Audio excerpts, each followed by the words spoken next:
Assalamu alaikum wa rahmatullahi wa barakatuh. Hürmetli тамашачылар, сезне мин Резида Салахова сәламлим. Хызур ТВ телеканалында хәерле сәгатьтә тапшыруын башлыйбыз. Бүген студиябызда кунакта журналист, Сөембикә журналы баш мөхәррир урынбасары Гөлнур Сафиуллина Хәсәншина. Ассаламу алейкум, Гөлнур ханым. Ва алейкум ассалам. Хәерле көннәр, исәнмесез? Рәхмәт, килүегез өчен, шатбыз сезне күрергә. Әйдәгез, хатын-кызлар турында сөйләшик, журнал турында сөйләшик. Менә сез хатын-кызлар өчен чыгарыла торган, татар телендә чыгарыла торган бердән-бер әдәби нәфис журнал. Шулай бит. Әйтегез әле, Сөембикә журналын әзерләгәндә сез нинди хатын-кыз образы күз алдыгызга тотасыз? Нинди укучы образы? Бик табигый сорау, язганда бар уйлыйсың инде кем өчен язам мин ул хатын-кыз, мин укый торган укучы ул кем дип. Беренче чиратта мин мөгаен гамле укучыны күз алдымда тотамдыр. Менә хәзер бит без барыбыз да мәгълүмат ташкын эчендә яшибез. Көне буе шуларны кабул итәсең, бәлки арып та китәсең. Менә кичкә таба хатын-кыз үзенең эшләреннән бушагач, хәтта балалар, ире бәлки йокларга яткачтындыр. Ул шушы безнең журналны кулга алып утыра. Әзрәк уйланыйм әле, күңелемә ял алыйм әле, ниндидер гыйбрәтләр алыйм әле дип. Ул безнең укучы бар башкалардан аерыла ул. Ниндидер башка кысаларга сыймый торган укучы ул безнең хәзерге заманга дип әйтим. Аңа ул сүзнең тәмен белә безнең укучы. Ул төзек җөмләләрнең тәмен белә. Ул гомумән башка. Менә хәзер Мәскәүдән бик күп безне килеп укыталар журналистлар, кайвакытлар әйтәләр инде, хәзер озын язмалар заманы түгел, кыска мәгълүмат, кыска язырга кирәк дип. Менә безнең сайт бар, сайтка безнең иң күп укылган әйберләр проза әйберләре. Алар гадәттә озын була бит инде. Әле бүлеп куйсаң, безнең укучыны кабул да итеп бетерми. Ахырын язып бетермәгән килеш нәрсәгә куйдың дип әле шундыйдыр, ниндидер шикаят белдерәләр. Без инде аларга җайлы булсын, укырга тиге, кыскарак булсын дип качак бүлеп куябыз. Алар менә кабул итми, менә безнең укучы шундый ул. Бик кызык. Нинди кешеләрне хөрмәт итәсез үзегез? Ялкаулар да була бит инде, тырышлар да була, төрле кешеләр була. Бөтен кешеләр бер төрле була алмый. Журналист буларак, Сөембикә журналисты буларак әйтәм инде без җавапны. Минем үземә менә нинди генә биеклеккә ирешеп тә, нинди генә матди мөмкинлекләргә ирешеп тә кеше булып калган кешеләр ошый. Гадәттә менә мин интервьюдан кайтып кергәч, безнең редакциядә бер сорауны бирәләр инде миңа. Гөлнур, ничек әңгәмәдәш сиңа исеме белән дәштеме, юкмы дип инде. Минем үземнең шундый бер критерий кешеләргә карата, ул дөрестерме, юктыр, мин аны нәкъ шулай кирәк дип әйтә алмыйм. Мин үземнең әңгәмәдәшемне булай итеп бәялыйм. Ул миңа әңгәмәнең башында, уртасында һәм ахырында да миңа исемем белән дәшә икән. Минем кашымда ул башка баскычка күтәрелә. Чынлап та шулай. Ул инде күп еллар эшләгән тәҗрибә белән килә торгандыр. Беләсез, менә миңа бер туры килгән иде Кыргызстан Республикасының президенты Алмаз Атамбаевның хатыны җәмәгате Рәйсә ханым турында язырга. Бәлки беләсездер, ул татар кызы, аның тамырлары Бөгелмәдән, Сарманнан. Без ул монда татар конгрессының 5-нче съездына шәрәфле кунак булып килгән иде. Шунда безнең белән очрашырга җай тапты. Сөйләштек, материалны эшләдем. Безнең журналда шундый тәртип, без язманы геройның үзенә укытмыйча аны журналга бастырмыйбыз бу вакытта да. Мин әлбәттә инде аңа җибәрдем язмамны. Һәм беләсезме, ул килгәндә үзенең телефоннарын калдырды. Мин туп торганың үзенә чыктым һәм ул миңа үзе шалтырата иде. Әле кич белән шалтыратканда башта әле гафу үтенеп, Гөлнур, гафу иттегез, соң түгелме дип шулайлар мөрәҗәгать итеп без аңа материалны чыгардык. Һәм кабат Казанга килгәндә ул алдан сөйләшеп, тагы кабат очрашу мөмкинлеген дә тапты. Менә шушы язма өчен рәхмәт әйтергә җай да тапты. Менә андый кешеләрне әлбәттә хөрмәт итәсең. Менә шул исем белән эндәше дигәннән, Казан театр училищесында укыган заманнарда миңа да бер рус курсында укыган бер кыз әйтте, Ләйсән исемле. Резида, син башкалар кебек исәнләшмисең, син сәлам дип кенә китмисең, сәлам Ләйсән, сәлам Юля, анда сәлам фәлән дип исем белән эндәшәсең дип. Мин чыннан да шулай исәнләшәм икән кеше белән. Хәлбуки мин моңа үзем игътибарда итмәйдем. Кешегә менә ул рәхәт икән, шулай исеме белән исәнләшкәч, атаклап исәнләшкән, шулай рәхәт булып киткән икән Ләйсән. Бөтенләй башка мөнәсәбәтне күрсәтә, ул чынлап та шулай икән, шулай. Гөлнур апа, бүгенге көндә үзегез өчен камил хатын-кыз образы, камил ниндидер менә хатын-кыз үрнәге таптыгызмы? Җавабым бәлки сәйрәк тә яңгырар име, минем яшьтә инде, мин аны тапмадым дип әйтсәм. Мен аны шынап та тапқаным жоқ. Чөнки білесізме, мен аны таптым гына шикелле тыйыла, һәм менә яңа героинялар белән очрашам да, ул бит әле хатын-кыз тагын мондый да була икән дип уйлыйм. Гел аңа нидер яңа сыйфатлар өстәлеп бара, әйме? Менә мин әле яңа гына кайттым Ютазыдан. 100 яшьлек Мөхтәрәм апа Хәйретдинова белән очраштым. 100 яшьлек. Үзенең акылында, зиһенендә, хәтта мин аның шаккатмалы, бүтән нәрсәләре даталарны, исемләрне хәтерли. Бер генә чиракны ул сугышны кичкән, концлагерьда булган. Менә мин ул язманы әзерләп ятам. Ул безнең майсанына керәчәк, бүтән детальләрне сөйләп тә бетерәсем килми. Ул анда бер генә җирдә мин хәтерләмим дигән сүзне әйтте. Ансы да 3 ай Казанда укыганда очрашкан бер кызның исемен алар әйе, пленарны кичкән әсирлектә булганнан соң аларны әсирлектән кытылганнан соң алар очрашалар. Менә шул кызның гына исемен хәтерләмәде һәм ул шундый шаккатып. Ләкин мине иң шаккаттырган Мөхтәрәм апада башка бер булды. Менә ул 100 яшькә җиткән, ул күңелендә мәхәббәтен саклаган. Беренче мәхәббәтенә булган хисләрне саклаган. Аларны сугыш айыр әлбәттә. Алар бергә булырга тиеш булалар инде әлбәттә, ләкин сугышның беренче көннәрендә ул аның Шаймулласы китеп югала. Шундый ул аны матур итеп сөйләде. Ул әлбәттә соңыннан кияүгә дә чыккан, соңына инде соңгы менә ул җәмәгатем белән торганда ул әлбәттә китеп торды. Ул үлгәч ул минем кабат күз алма кайтты дип һәм аның Шаймулла дип әйткәндә аның тавышларына кадәр үзгәрә. Менә гомер буе саклаган шул мәхәббәтне мине ул бик сокландырды. Субханалла. Тагын хатын-кыз турында сөйләшүебезне дәвам итеп, бүгенге хатын-кыз инде ул. Менә өстәрәк килә сыйфатлары аралашкан сай. Бүгенге хатын-кыз кымсыз ул. Матур мәгънәдә әйтәм мин аны. Ул бүтән нәрсәгә өлгерергә тели. Бүтән нәрсәгә, аның бүтән вакытны җиткезергә тели. Бигрәк тә менә яшьрәкләр белән, 30-40 яшьлекләр белән очрашып кайткачтын, мине әз генә үземне карамин бит булай булдыра алмыйм дип уйлаган чакларым да бар. Менә бүген декретта утырган әниләр, алар берсе дә балагына карап утырмый бит. Алар ул вакытны әллә нәрсәләргә, яңа һөнәрләр өйрәнергә тоталар, өйрәнәләр дә алар, үз эшләрен ачалар. Алар китап укырга да өлгерәләр. Шул мин алар белән очрашканнан соң минем исемлегем ул китап, мин укыйсы китаплар исемлеге арта. Алар вакыт табалар, барысына да. Алар сәяхәттә итәләр. Алар бүтән нәрсәгә дә өлгерәләр. Аларның өлгермәгән бер нәрсәләре дә юк. Алар телләр дә беләләр. Бик күп. Менә артык эшләргә бирелеп, гаиләдән ераклашмыймы бүгенге хатын-кыз? Мин алай дип әйтә алмас идем. Алар гаиләдә дә менә дигән әниләр, менә дигән ир хатыннары. Мин алай дип әйтмәс идем. Төрлесе буладыр инде, шулай бит. Ләкин сезнең героинялар, безнең героинялар, без бит шундыйларны саныйбыз инде. Без бит башкаларга үрнәк булырлык. Башкаларга ниндидер матур үрнәк күрсәтерлек хатын-кызларны сайлыйбыз. Бәлки шуңадыр ул. Шулайдыр.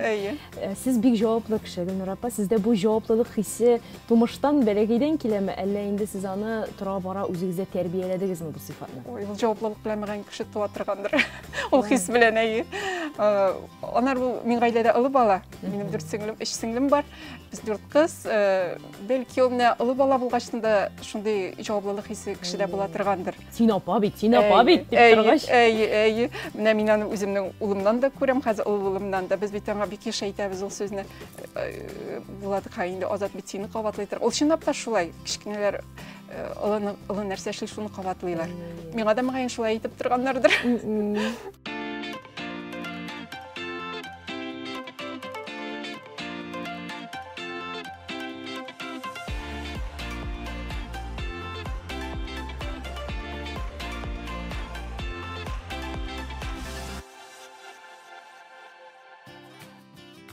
Сабырлык ул ачуыңны, рәнҗүеңне үпкәңне эшкә йотудыр. Бисмилла әйтеп эш башлау. Ул эшеңнең ахыры хәерле булсына ышану. Хатын-кыз бик нәзакәтле зат, әмма шул ук вакытта ул гаҗәеп көчле дә. Әгәр кирәк икән, ул таулар күчерә ала.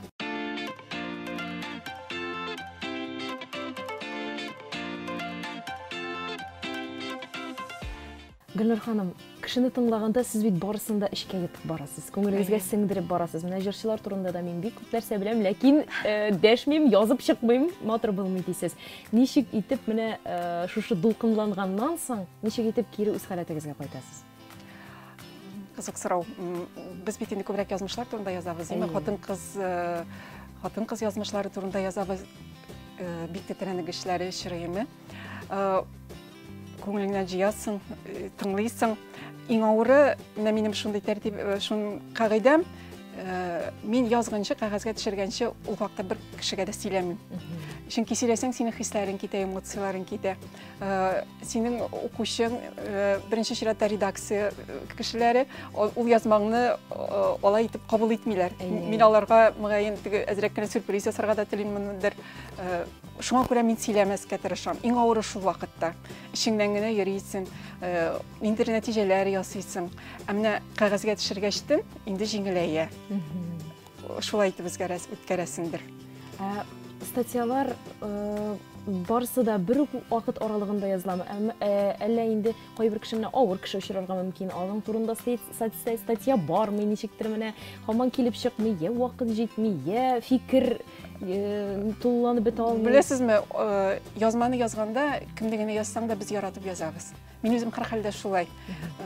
Шуңа күрә теге авыр кеше дип мин алай дип бер качан да әйтә алмыйм, менә монысы авыррак булды димме. Чөнки яратып язгачтын, син аңа бөтенләй башкача карыйсың. Кемдер турында язарга әзерләнгәндә, мин инде түрә йөнемдәге бөтен кешегә аның турында миңа нидер белсәгез дә, мин аның турында начарак бер әйтмәгез дим. Чөнки ул миңа кирәкми. Мин бары аңа ярату белән карап, аның эшләренең, ул эшләгән эшләренең бик кирәкле икәненә ышанып, ул гадәттә шулай була да инде. Мин теге начар сүз әйтмәгез дигәндә мин бәлки артырып күбәйтә торганмындыр. Андый сүз булмый да инде без язган геройлар турында. Ләкин миндә шундый таләбем бар тирә-юньдә укучыларга, кешеләремә, якыннарыма. Аңлашыла, юк, менә мин кичкенә вакытта әни чәчне тараганда да, кире кешенең чәче дә шияләнә шулаган кире була шул дип. Ул да бит инде безне ярата, апамны да, мине дә, ләкин менә чәчкә карата да шундый сүзләр әйтеп куя иде. Кире бит син чәчең дә кире киләсең дип. Шуны әйтмәкче була иде. Мин сезне аңладым. Билгеле, сезнең мөнәсәбәтегез һәрбер героиняга да уңай мөнәсәбәттәсез, ләкин менә психологиягә карасак, ул барыбер кешенең характерын ничектер аңлап була диләр, менә эш кире бармый, менә андай бер булганы юк инде дигәнсез. Алай юк, нәкъ менә монысы барма дип алай дип зурдан күп әйтә алмыйм. Әйтәм бит ул бик ярату белән язганга шулайдыр. Ярату белән туганга, ярату белән караганга. Аңлашылды. Журналистның күңеле тәүлек буе ачык булырга тиешме? Әйе, шулай. Ул бөтен җирдән нәрсәдер эзләп йөри. Аның колаклары гел сизгер, гел нәрсәдер тыңлый, күңеленә нәрсәдер җыя. Җыймасаң ул бит чыкмый инде. Кайдыр барган сайын нәрсәдер ишеткәнеңне, синең язмага кермәсә дә, син аны күңелеңә туплап куясың, кайдыр теркәп куясың кай вакытта. Ул җыелып килә. Ул язма синең ул бер көндә генә чыкмый бер нәрсәдә. Минем инде хәзер әйткәнемчә менә сайтта блогым бар. Язмага кермәгән әйберләрне мин күбесен шунда да язып бара алам, анда кыскарак та инде. Гыйбрәтле мисаллар, алар тирә-юньдә бик күп, аларны ишетә белергә кирәк. Бәлки миңа аны хәзер махсус да сөйлиләрдер, минем бит инде язганымны беләләр, минем тирә-юньдәге кешеләр. Безнең күрше әбисе бар, безнең күршедә генә тора, минем балаларым инде әби дип йөртә аңа, бездә ул бик озак еллар бергә яшибез. Миңа иң күп мәгълүматны ташучы мөгаен әбидер. Ул кешенең аның тормыш тәҗрибәсе күп бит инде, аның тирәсендә кешеләр дә күп, язмышлар да күп. Миңа бик күп әйбер сөйли миналардан. Шактый блоглар яздым инде. Героиняларны сез каян табасыз? Сезгә кемдер тәкъдим итәме, киңәш итәме, менә шушындый танышым бар минем дип? Ул төрлечә була. Менә кайдыр барсаң нәрсәдер ятып кайтасың, йөргән аякларны җимиерә дип әйтәбез бит инде. Кайдыр барсаң, нәрсәдер юлга чыксаң, менә мин әле генә Ютазыдан кайттым әйткәнемчә Мөхтәрәм ападан. Шул вакытта без Бәйрәкә дигән авылда булдык. Анда Паласлар сугышы 90 яшьлек әби барын ишетеп кайттым. Менә мин аны язылгар гөлмәдем, әле кабат барачакмын инде. Менә шулай йөргәндә йөрә, төрлечә киләләр. Хәзер кайвакыт интернет аша да табыла. Кайдыр утырасың, социаль шәбәкәләрдә журналист балай гына утырмый инде, бар үзеннән индидер җим эзләп, язарга әйбер эзләп утыра. Төрлечә, менә төрлечә. Менә Рушания ханым рәссам Уфадан, мин аны интернеттан тапкан идем. Бездә аның күргәзмәсен монда ишеттердегәннән соң журналистің көбірек ана интуиция олып баратырғандыр олға табайын деймі. Мен аның биографиясын оқығанда бір жімле бір сөзге ихтибар еттім. Һәм мен шул жімле мені Уфаға алып шығып кетті. Һәм шындап аның язмышы бик күптәр ғибрәт боларлық.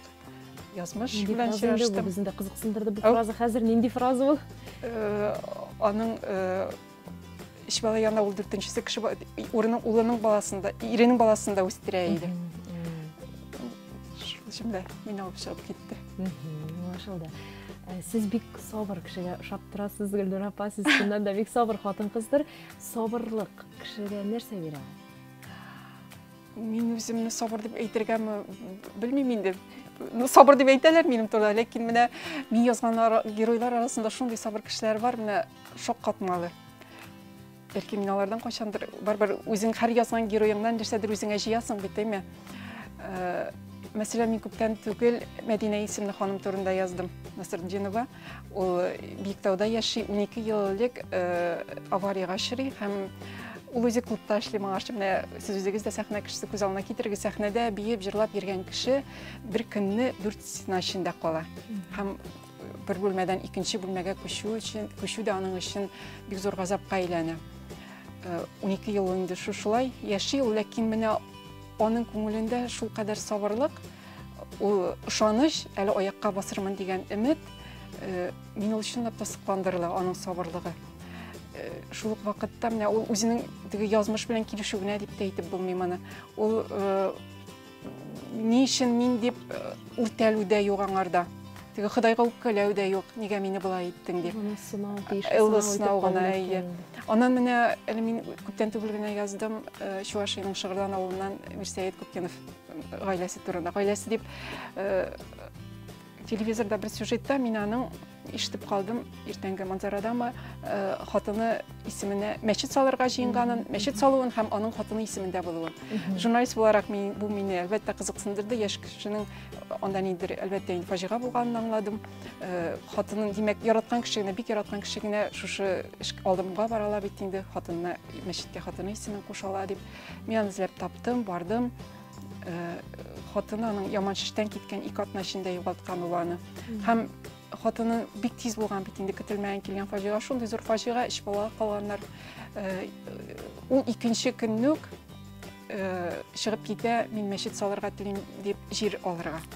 Һәм үзенең соңгы менә 2 ел гомерен ул шуңа багышлаган иде. Мин аның сабырлыгына, аның гаиләсе, аның балаларының сабырлыгына шаккатып кайттым. Менә шулай итеп үрнәк алырга мисаллар бик күп бит тормышта. Шулай итеп сабыр буласыңдыр. Мин гомумән әйтәсе сүзне, теге иң соңгы сүзне әйтмәскә кирәк дип саныйм. Ул да сабырлыкка керә торгандыр. Әйтмәсәң, әйтү ул җиңел, әйтмәү авыррак бит. Шулай. Чынында демәк сабырлык бит ул ниндидер авырлыкларга түзгән кеше генә түгел, менә ошуын килгәндә дәшми калу. Гаилә мөнәсәбәтләрендә инде бигрәк тә. Әлбәттә. Беренче чиратта гаиләдә. Беренче чиратта гаиләдә. Рәхмәт. Мин бүген сезнең акыллы фикерләрегездән бик күп нәрсәгә өйрәнеп утырам. Рәхмәт Гөлнур апа килгәнегез өчен.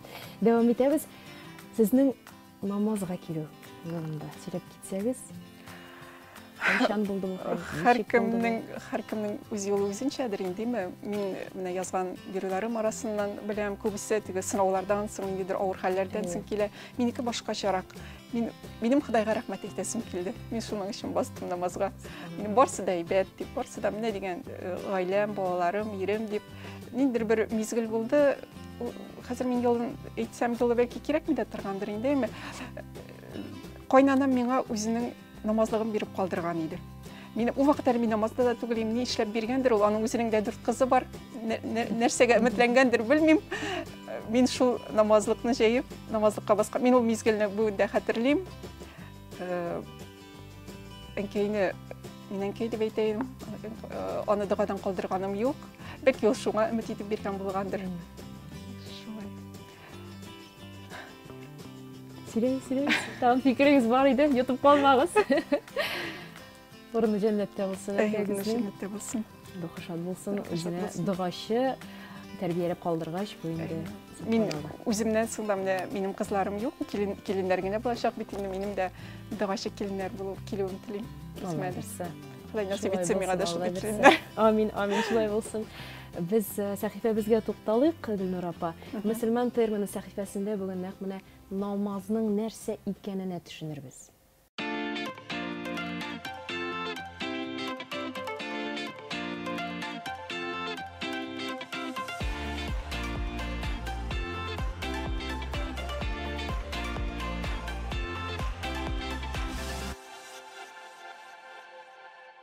Намаз. Ислам диненең 5 нигезенең берсе. Намаз кешенең Аллаһ Тәгаләгә мөрәҗәгать итүе, Раббыгызга буйсынуын һәм бирелгән игелекләр өчен рәхмәтен белдерүе. Коръәннең Хатыннар сүрәсенең 103-нче аятендә намазның асылы аңлатылган. Намаз мөселманнарның төгәл вакытларда укылырга тиешле гыйбадәттер. Һәр мөселман кешесе көненә билгеләнгән вакытта 5 тапкыр намаз укырга тиеш. Бу фарыз, ягъни мәҗбүри гамәл була. Һәр намазны үз вакытында уку фарыз санала.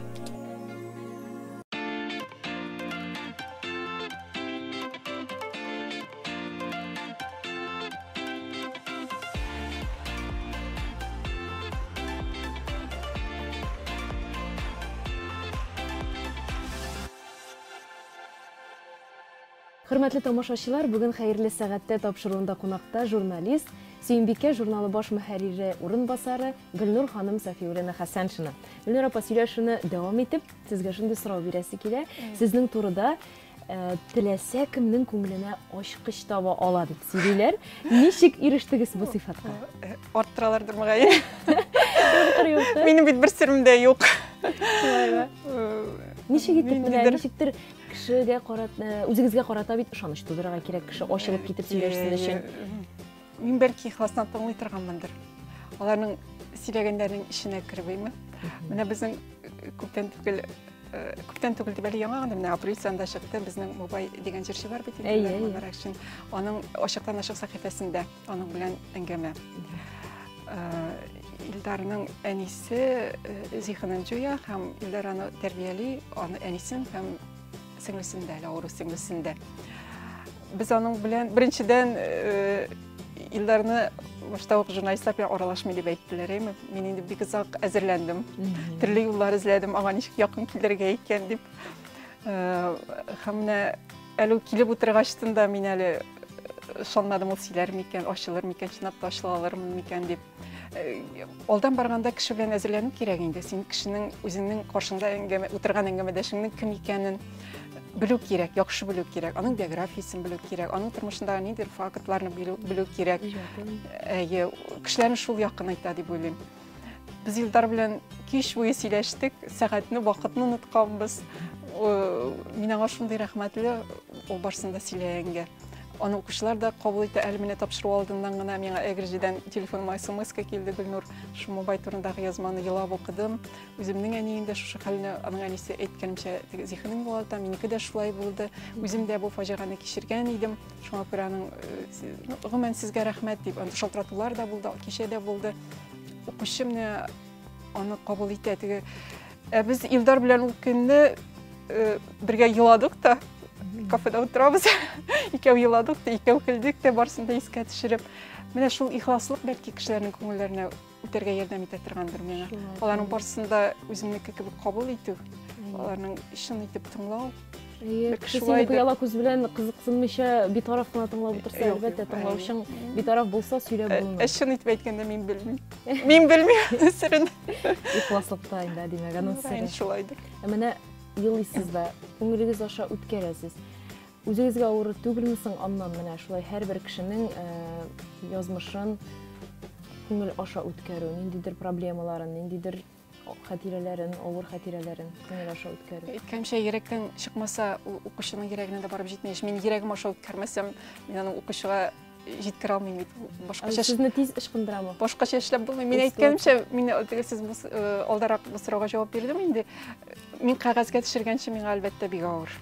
Кагазга төшергәнгә җиңеләя.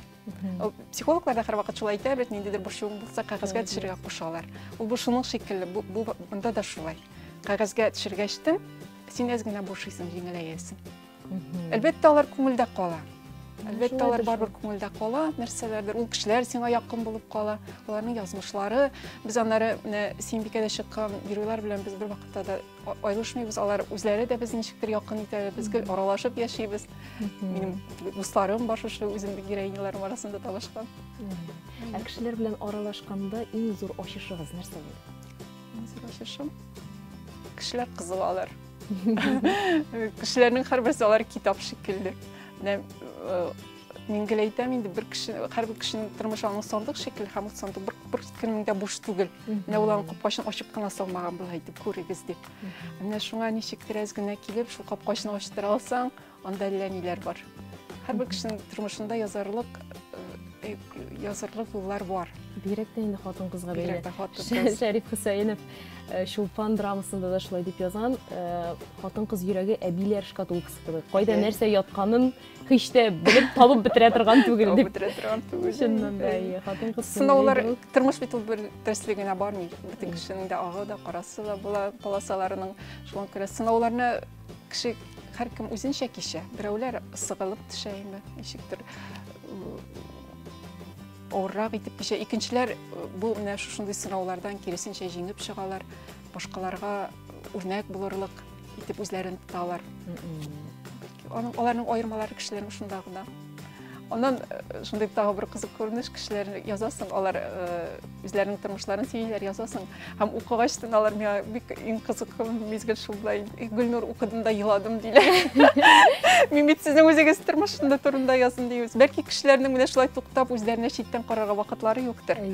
Журналист аларга шундай мөмкинлекне тудыра торгандыр. Алар ниндидер мин бит чынлап та моны булдырганмын дип уйлыйлар. Кара, мин бит менә бу сынауны ничек матуй итеп кичкәнмен дип уйлыйлар. Төрлесе бар. Аннан менә күптән шундай бер очрак булды. Читтә яшәүче бер ханым Алапай инде үзенең тормышын сөйләде. Бу яшьлегенә кияүгә чыгып киткән чит милләт кешесенә шактый авырлыклар кичкән, балалар туган телне белмәгәннәр. Без буларның яздык та, ул укыды да, аңа шункадәр авыр булды. Һәм ул мин бу килеш чыгара алмыйм дип әйтәм, сезнең язмыш. Янда бөтенесе дөрес язылган, ләкин мин бу килеш үземнең туганнарыма күрсәтәсем килми язмышымны дип. Мин алар башкача дип яшиләр дип белделәр дип уйладылар дип инде. Аннан без аның исемен күрсәтмичә язманы шулай чыгардык. Андый хәлләрдә булды. Менә үзегез әйтеп торасыз, күп бар бит инде шундый героинялар язгач тикшертергә бирәм дисез. Юк, моны бастырмыйбыз, монда мин артык ачылганмын икән, менә юк, мин былай язылуын, мин былай бастырылуын теләмим дигәч, сез бер сүзсез генә ризалашып, ниндидер бер караңгы полкага алып куясызмы әлеге статьяны, әллә инде ничектер аны үгетләргә тырышасызмы? Менә бу очракта инде исемен үзгәрткәнсез героиняның, нинди очраклар булган? Беләсезме, әгәр укучы, героиня миннән шушылай дип сорый икән, менә бу өлешен Гөлнур кертмигә әле дибеме? Мин аның белән килешәм. Журналист буларак ул әлбәттә табыш булырга мөмкин. Ул бик кызыклы факт булырга мөмкин. Ләкин минем язмам укучыга бернинди зыян салырга тиеш түгел. Минем чиратта журналист буларак минем иң мөһим бурычым шушы алдымда. Мин шуңа күрә ул миңа әйтә икән, әйдә бу эшен Гөлнур алыйк әлик. Ул миңа ул сәбәпне аңлатмаска да мөмкин. Ул аның эшендә бәлки ул миңа әйтәсе килмидер, ләкин ул шулай булырга тиеш. Мин аны алырга тиеш. Язмаларның чыкмый калганы да бар. Андый хәлләрдә бар. Эшләнгән эш бушка китте инде дип. Юк, әйткәнемчә, анда бит минем әңгәмәдәшемнең беренче чиратта ул шулай тели икән, юк, мин аңа зыян сый алмыйм. Андый теге бер мәсьәлә бер шагыйрә миңа әйткән, ул бик ачылып сөйләде, безнең язмышым, исемен кем икәнен әйтмим. Шундай ачылып сөйләде инде, барсында без аны яздык.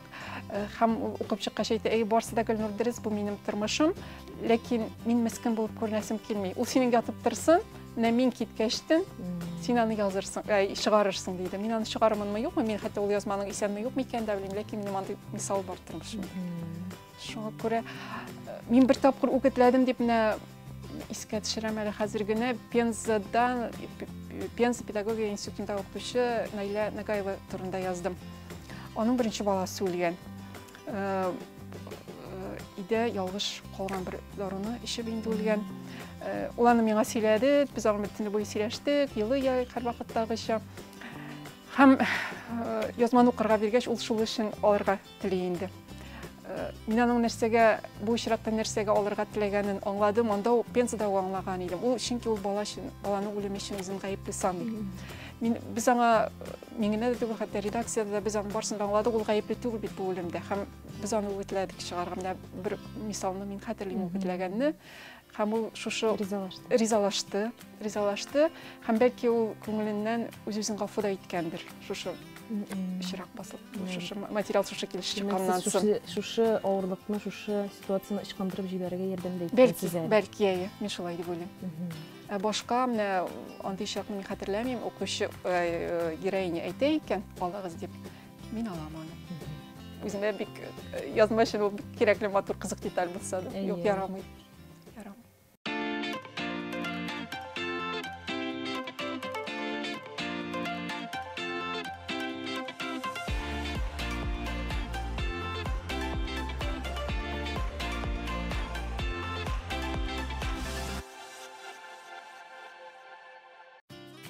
Кызыксыз кешеләр, бер мавы да булмаган кешеләр дип саныйм, кызыксыз кешеләр. Азанны ишеткәндә күңелегездә мин һәр вакыт 5 вакыт намазында вакытында үткәргән, укыган кешеләргә кызыгам, азанны ишеткәндә. Дин ул яшәү рәвеше булырга тиештә.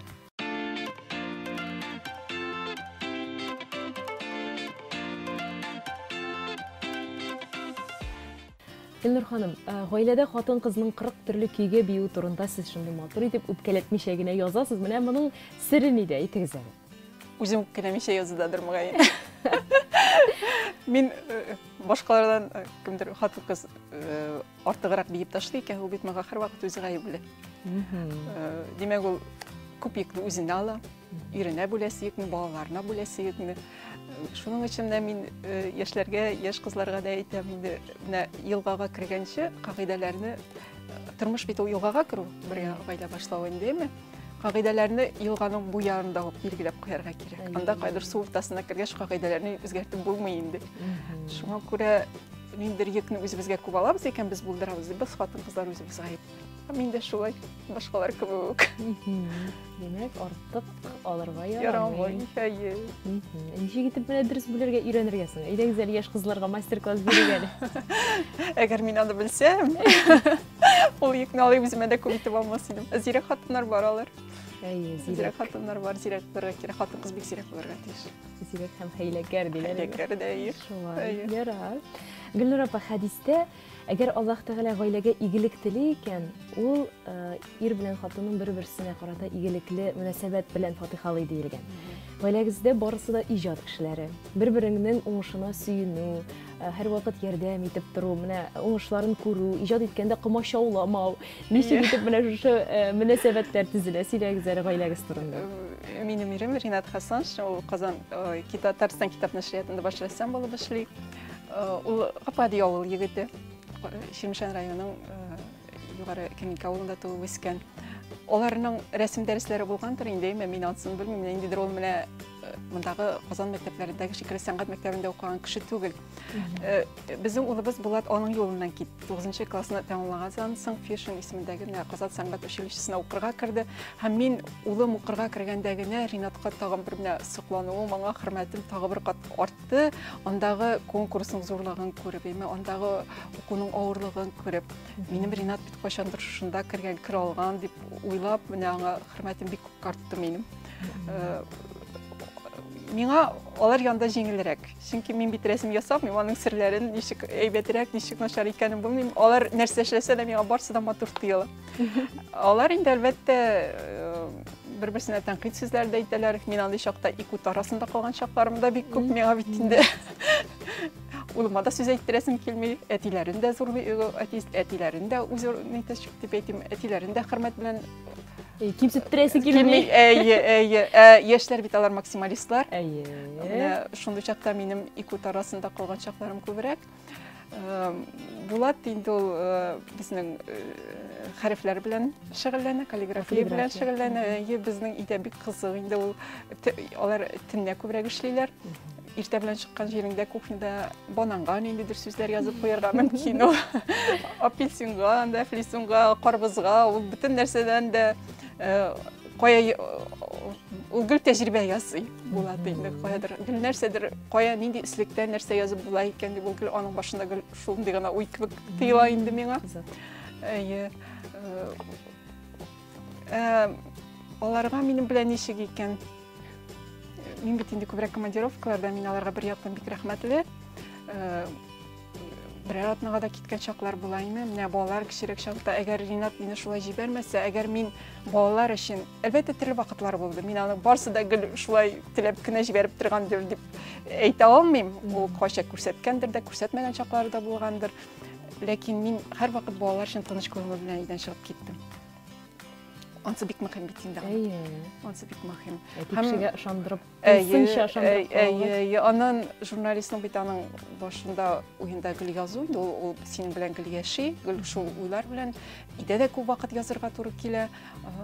Ой, ничектер менә алар шуны үткәреп, ютып җибәрә алалар. Мин аларга бик рәхмәтле барсына да. Демәк, улыгыз әтисе юлынан гына китмәгән, әтисеннән дә, әнисеннән дә алган. Әтисеннән рәсем ясау, әнисеннән язу. Язу сәләтен, язу белән рәссам. Без барыбыз да хәрефләр, сүзләр белән эшлибез. Мин аны гел әйтәм инде, булатның язырга алар бик тартылмады, ләкин Инстаграмдагы кайбер мин аның теге фотосындагы текстларын укыйм, бик тәмле текстлар яза, миңа бик ошый. Күрәсең бардыр инде миннән дә нәрсәдер. Әлбәттә, һичшиксез. Ярар. Сәләтле кешеләр, бәхетле кешеләр ме алар, әйтегез? Миңа бәхетле кебек тоела. Бөтен сәләтле кешеләр бәхетле микән? Беләсезме, аларга кайчак үзләрен күрсәтү авыррактыр андый кешеләргә, нәрсәләрдер. Үзләренә юл яру, алар бит әрсез булмыйлар сәләтле кешеләр күп вакытта. Ләкин аларның белән тормышта бер кызыгулары була, ниндер мавыгу белән яшәү, ул бит күпкә җиңелрәк, авырлыкларны кичерергә дә ярдәм итә ул әйбер. Миңа шулай тоела. Бәлки мин хаклы да түгелмендер, белмим. Ләкин сез бик оптимист кешегә апа шуңа күрә сезгә шулай тоеладыр. Шулай булсын, бөтен сәләтле кешеләр бәхетле булсын. Гомумән, бөтен кешеләр бәхетле булсын дөньяда, чыннан да. Сез һәр вакыт хәрәкәттә, үзегез әйтмешли, командировкаларда бик еш, кыш көне сез гел чаңгы шуасыз җылай бит, хәрәкәттә бәрәкәт дип яшисез, Гөлнур апа. Әлбәттә, шулай дип яшим. Менә ул юлга чыгу, Кемдер юлга бик авыр кузгалайм. Мен качак менә ялларга барганда иремнең күзәтәм инде ничек җәй көне ялга барганда инде. Ул аның шундый зур стресс, мин елмаеп читтән генә күзәтәм. Андый вакытларда юлга чыгу минем өчен алай юк, мин бер качан да ул дип кабул итмим. Юлга киресенчә рәхәт минем өчен юлга чыгу. Мин зак командировкага бармый торсам, мин аны сагына башлыйм, кайдыр нәрсәдер эзләнә башлыйм, китәргә кирәк дибеме. Чөнки ул бит ул яңа җирләр күрүдән бигрәк минем өчен мөгаен яңа кешеләр ачудыр. Мин иртә белән юлга кузгаласың, әле качак син үзеңнең анда сине кем көткәнен белмисең. Кемнәр белән очрашасыңны белмисең. Ул кешенең нинди буласын белмисең. Гөлүлисең, мин аны ачалармын, мин аның белән уртак таба алырмын. Ул шундый бер көтү, рәхәт көтү. Ниндер бер иҗади көтү. Аннан соң инде өйдә сагынып көтәләр сезне, сез киткәч, шуңа күрә. Өйдә сагынып киткәч, кире кайтуы тагы да рәхәт шулай бит командировкаларда. Онсы да бар. Ярый, Гөлнур апа, бик зур рәхмәт сезгә. Бүген килгәнегез өчен, кызыклы әңгәмәгез өчен. Сез менә күпләрне ачасыз. Без сезне бүген ача алдык микән, белмим, анысын инде тамашачы, безнең Хозур ТВ каналын караучылар әйтерләр. Менә сез журналларда алып килгәнсез, әйдәгез тагын әйтегез. Ачы бетермәгән кешеләр безне журнал очрашырбыз дип уйлыйм. Шулай, журнал аша укырлар.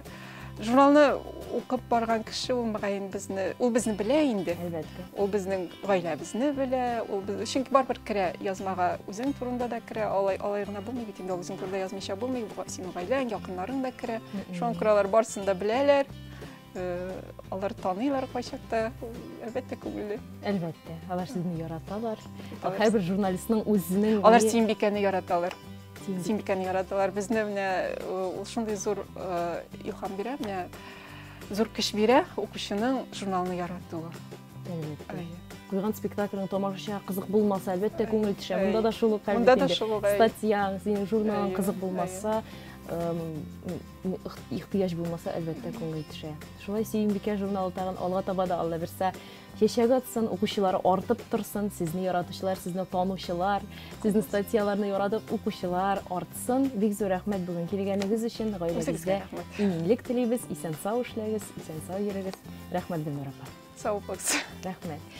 Хөрмәтле тамашачылар, бүген студиябызда кунакта Сөембиккә журналының баш мөхәррир урынбасары Гөлнур Сафиуллина Хәсәншина булды.